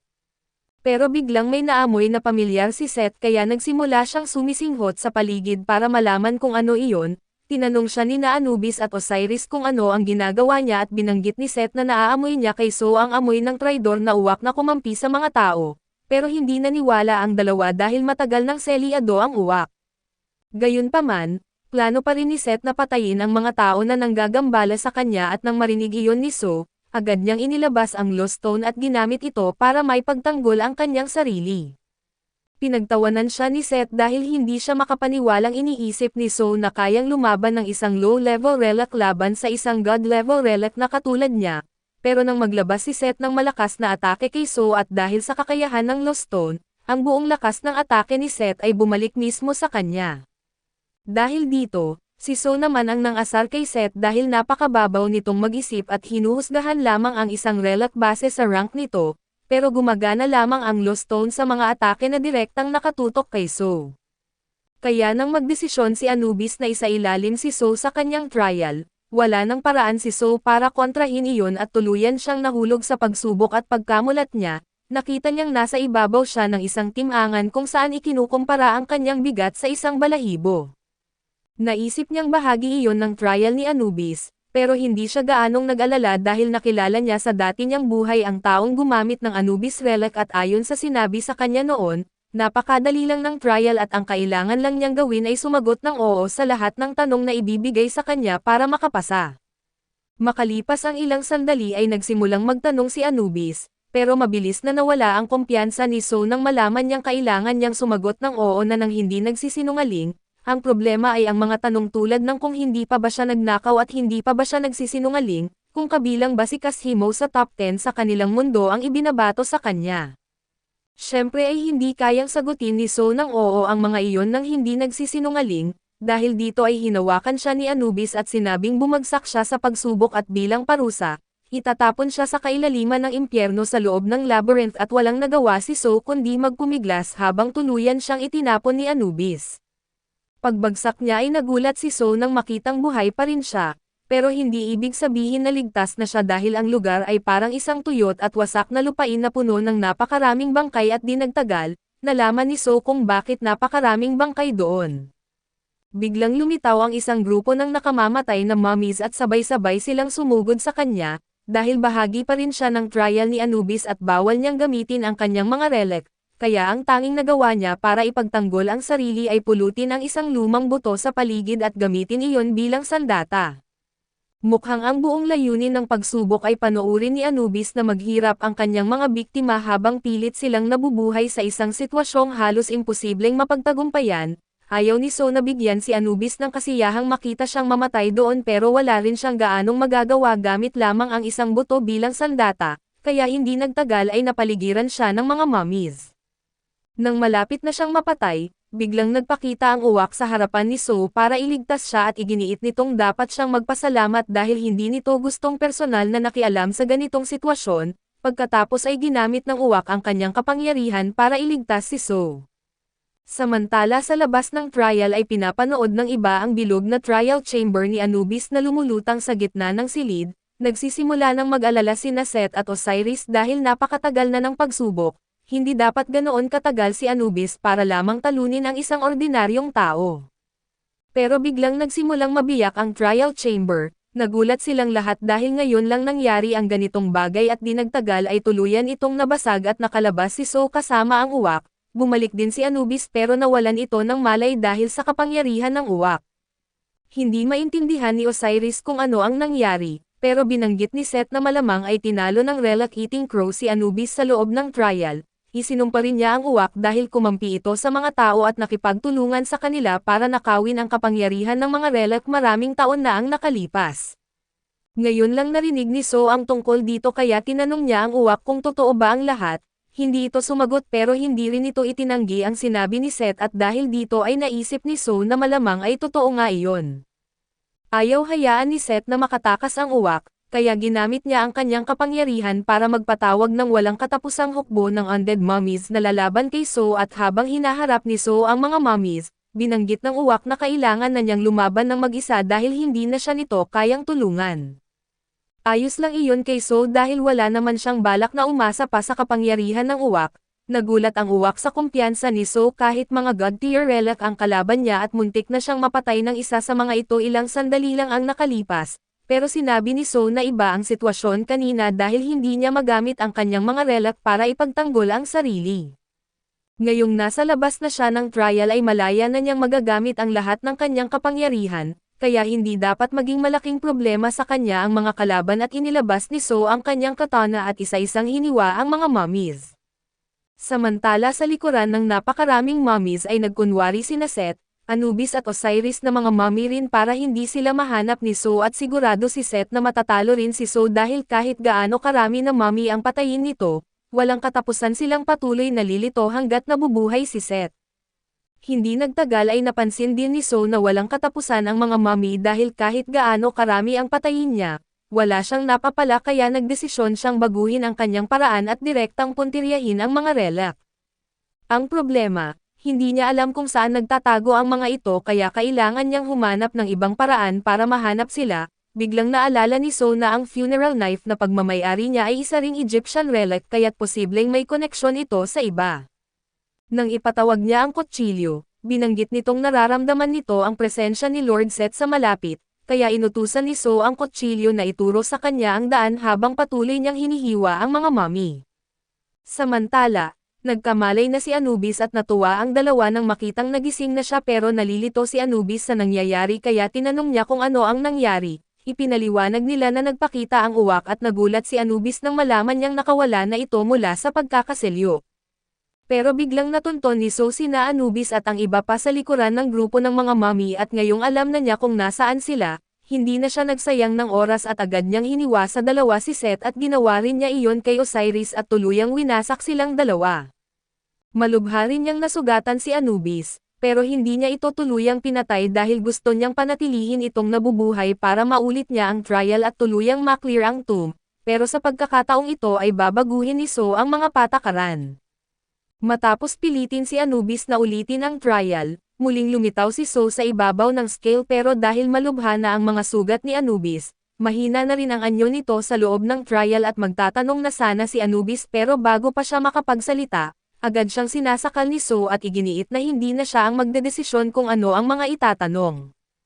Sa halip ay pinilit siya ni So na magtanong lamang ng mga bagay na kaya niyang sagutin ng oo nang hindi nagsisinungaling, tulad ng kung nagnakaw na ba siya at kung nagsisinungaling na ba siya at sa paraang iyon, madaling naipasa ni So ang trial at nakuha niya ang pagmamay-ari sa Anubis Relic. Pagbalik sa totoong mundo dahil matagumpay nang naipasa ang trial, nawala ang tomb at bumalik sa normal ang lahat at gulat na gulat si Jun dahil hindi niya inakalang kayang mapasunod ni So ang isang god-tier relic ng ganoon kadali. Makalipas ang ilang sandali, bumalik na rin si So sa totoong mundo at matapos niyang makuha ang Anubis Relic, nakatanggap siya ng napakalaking dagdag na kapangyarihan para sa kanyang Death-type relics at sa kanyang tolerance stat. Nakakuha rin siya ng bagong title bilang Explorer of a Great Tomb, pero hindi niya alam kung ano mismo ang nagagawa ng title na iyon at biglang lumapit si Jun kay So at matapos makita mismo kung ano ang kayang gawin ni So, napagtanto niyang hindi magandang ideya na gawin itong kaaway. Kaya humingi ng tawad si Jun at inalok si So na makipagtulungan sa kanya. Naniniwala siyang kapag nagsanib sila ng puwersa at madali nilang mapamumunuan ang bagong mundong puno ng mga relic pero galit na si So kay Jun, nang alukan siya nito ng kasunduan ay biglang bumalik sa kanyang isip ang mga alaala mula sa dati niyang buhay, kaya sa halip na tanggapin ang alok ay inilabas ni So ang kanyang espada at agad na hiniwa ang leeg ni Jun. Lumipad ang ulo ni Jun palayo sa kanyang katawan pero makalipas lang ang ilang sandali, kusang bumalik at dumidikit ang ulo niya sa katawan at medyo nagulat si So nang makita iyon, napagtanto niyang malamang ay nasa kay Jun ang Achilles heel relic, kaya mayroon itong kakayahang hindi mamatay.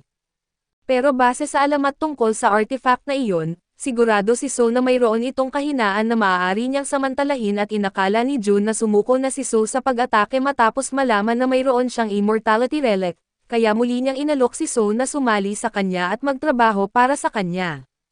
Pero hinding-hindi iyon gagawin ni So kahit hindi pa niya alam kung nasaan ang mahinang bahagi ng katawan ni Jun, hindi niya hahayaang manalo ito kaya ginamit ni So ang buong lakas ng Muramasa Sword at paulit-ulit na hinahataw si Jun, para subukang ubusin ang kapangyarihan ng immortality nito. Sa sobrang dami ng pinsalang ginawa ni So at tuluyang nabali sa dalawa ang Muramasa at kasabay nito, kusang nag-react ang Achilles heel relic at nagpakawala ng malakas na enerhiya papunta kay So. Mabilis na inilabas ni So ang Lost Stone para harangin ang pag-atake pero dahil sa sobrang lakas ng enerhiya, nagsimula itong mabiyak. Kaya ginamit niya ang kakayahan ng Lost Stone para ibalik ang pag-atake kay Jun at tinamaan ng malakas si Jun, nawalan ng malay at tumilapon papunta sa pader at medyo nainis si So dahil buhay pa rin si Jun pagkatapos ng lahat ng iyon, malamang ay pinagaling ng Achilles relic ang karamihan sa pinsalang natamo nito. Pero sigurado si So na napinsala rin ng husto ang Achilles relic at Conquest relic matapos ang matinding laban nila, kaya malamang ay hindi muna magagamit ni Jun ang mga iyon pero ganoon din ang sitwasyon ni So, tuluyan nang nasira ang Muramasa at napinsala rin ang Lost Stone. Kailangan niyang ipaayos ang mga ito kung gusto niya pang magamit muli, kaya tinawagan niya si Irene at hiniling na tulungan siyang hanapin ang isang lalaking nagngangalang Yanji Kataro.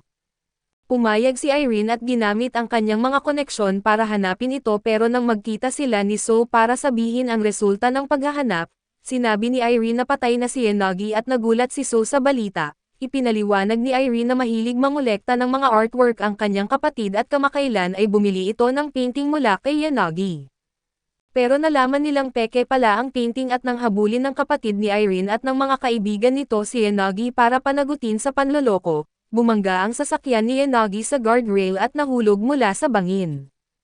Hindi inaasahan ni So ang nangyari, sigurado siyang niloko talaga ni Yanagi ang kapatid ni Irene dahil sa hinaharap, makikilala si Yanagi bilang King of Frauds pero isa rin siyang gumagamit ng Restoration Relic. Maaaring masira o tuluyang mawawasak ang mga relic sa iba't ibang paraan, pero madaling maayos ng mga taong gumagamit ng Restoration Relic ang mga ito at kung kaya lang ni So, kukuha na rin sana siya ng sarili niyang Restoration Relic.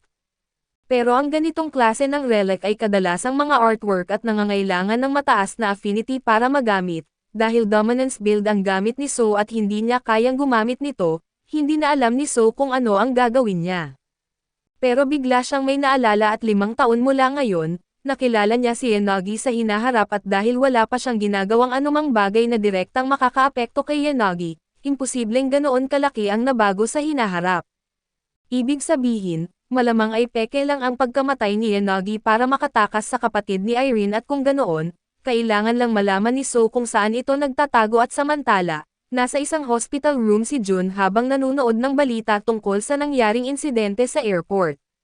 Malinaw na nagsisimula ng malaman ng publiko ang tungkol sa existence ng mga relic. Galit na galit si Jun dahil malaki ang ginawa niyang effort para manatiling sikreto ang katotohanan tungkol sa mga relic. Pero ipinapaalala ni Edward na gumawa mismo si Jun ng malaking gulo sa airport gamit ang pinakamalalakas niyang relic.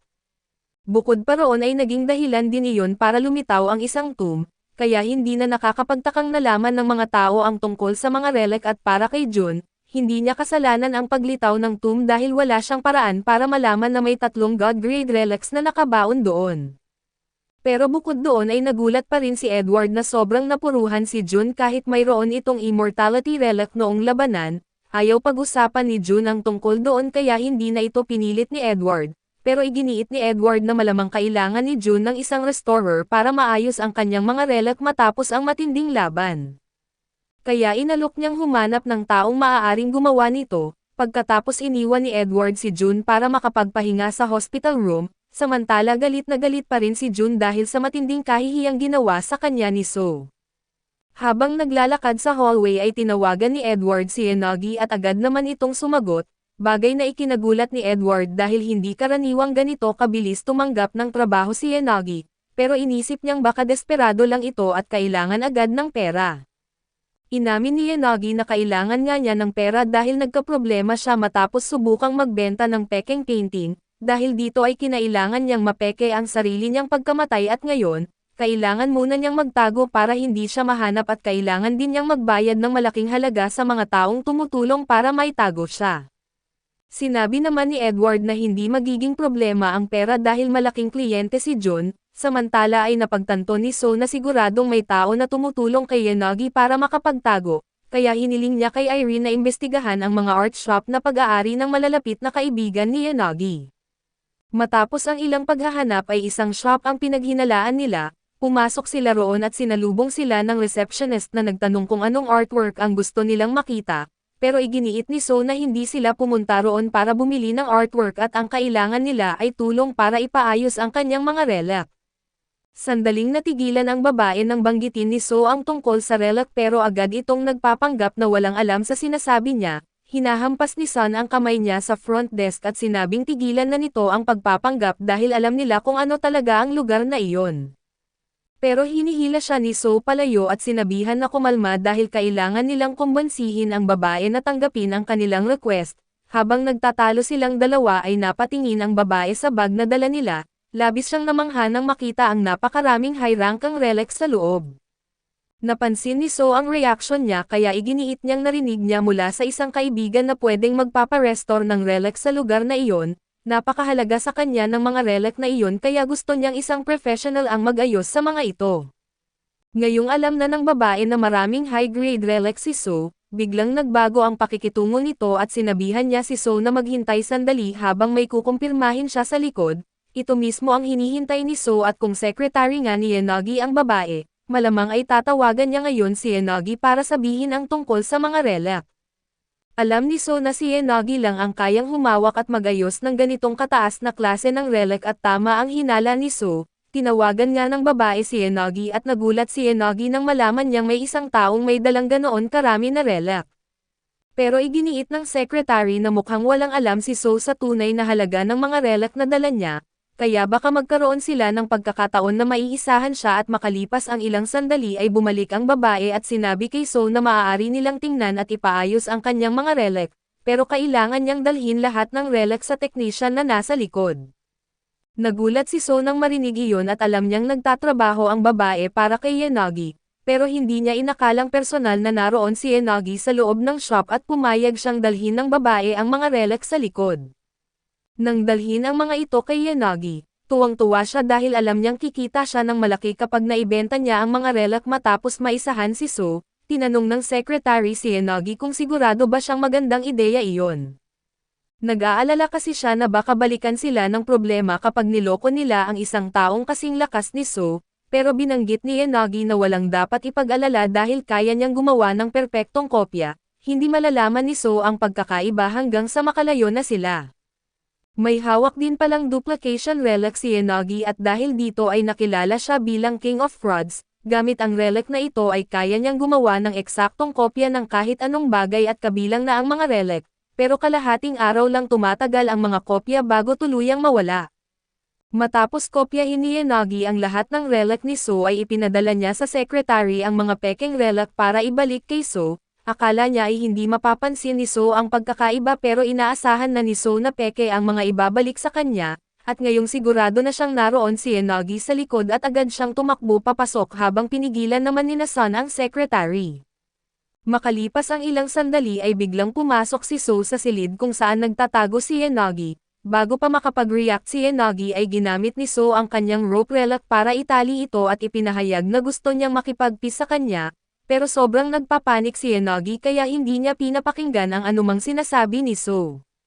Maraming alam si So tungkol kay Yanagi at di naman talaga ganito si Yanagi noon, isa siyang mahusay at promising na art student at sa sobrang galing niya ay inalok pa siya ng scholarship sa isang kilalang art university, pero nagsimulang masira ang buhay niya nang nakawin ng kanyang teacher na si Jean Richards ang kanyang mga gawa.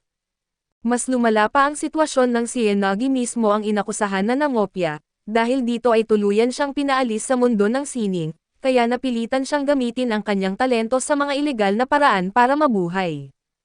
Alam ni So na hindi naman masamang tao si Yanagi subalit nakakainis ito dahil walang tigil sa pagsigaw, kailangan muna siyang patahimikin ni So kung gusto niyang makipagkasundo rito kaya inilabas ni So ang Shakespeare's pen relic, ipinaliwanag kay Yanagi na anumang isulat gamit ang pen na iyon ay nagiging realidad. Pagkatapos ay isinulat niya na kapag hindi nakikipagtulungan si Yanagi sa kanya, mararanasan nito ang pinakamatinding testicular torsion na maaaring maranasan ng isang tao at makalipas ang ilang sandali, napapirma na ni So si Yanagi sa isang kontrata na ginawa gamit ang Lostone. Dahil dito ay hindi na siya maaaring traidorin ni Yanagi. Hindi makapaniwala si Yanagi na magiging alipin na siya ni So mula ngayon subalit nilinaw ni So na hindi iyon slave contract at sinigurado rin niyang patas ang mga kondisyon nito, may $6,000 na base fee si Yanagi at makakatanggap pa siya ng bonus tuwing mag-aayos siya ng isang god-tier relic. Pero kahit patas ang kasunduan nila, hindi pa rin basta-basta mapagkakatiwalaan ni So si Yanagi na magayos ng kanyang mga god-tier relic, kailangan munang matutunan ni Yanagi na magtiwala rin sa kanya. Kaya sinubukan ni So na mas makilala nila ang isa't isa at nagpakilala siya kay Yanagi. Pero wala sa mood si Yanagi na magpakilala at dahil dito ay binanggit ni So na may narinig siyang chismis na pinaalis si Yanagi sa art school, dahil kinopya raw nito ang gawa ng kanyang teacher. Nagalit agad si Yanagi nang marinig iyon at mariing ipinahayag na wala siyang kinokopya. Hindi niya rin maintindihan kung paano nangyari ang lahat. Maiintindihan pa sana niya kung kinopya lang ng kanyang teacher ang mga painting na nagawa na niya. Pero ang mas nakakapagtaka, nagawa rin itong kopyahin ang mga painting na nasa isip pa lamang ni Yanagi at matagal na siyang nababaliw kakaisip kung paano iyon nangyari. Matapos marinig iyon ay binanggit ni So na posibleng gumamit ang kanyang teacher ng isang relic para nakawin mismo ang mga ideya mula sa isip niya. Nang marinig iyon ni Yanagi ay biglang naging malinaw sa kanya ang lahat. Agad siyang tumakbo palabas ng silid at sinubukan siyang habulin ni Son, pero iginiit ni So na hayaan nila si Yanagi dahil alam na niya kung saan ito pupunta, mas mabuti rin kung personal na matututunan ni Yanagi kung paano talaga gumagana ang mundong ito. Ngayong alam na ni Yanagi na gumamit si Richard ng relic para nakawin ang kanyang talento, kailangan lang niyang kunin ang relic mula rito kaya dumiretso siya sa opisina ni Jun at inalok na maging exclusive relic restorer nito, kapalit ng tulong para makuha ang relic ni Richard. Pero malas para kay Yanagi dahil matalik na kaibigan ni Jun si Richard, kaya wala itong balak tulungan siyang kunin ang relic pero wala rin itong balak na hayaang makaalis si Yanagi, kaya inutusan ni Jun ang kanyang mga bodyguard na bugbugin si Yanagi hanggang sa sumunod ito sa kanya. Pero bago pa tuluyang mabugbog si Yanagi, biglang dumating si So para tulungan siya at sinundan pala niya si Yanagi dahil inaasahan na niyang mangyayari ang ganitong sitwasyon at pagkatapos ng nangyari, sigurado si So na mas gugustuhin na ngayon ni Yanagi na magtrabaho para sa kanya kaysa kay Jun.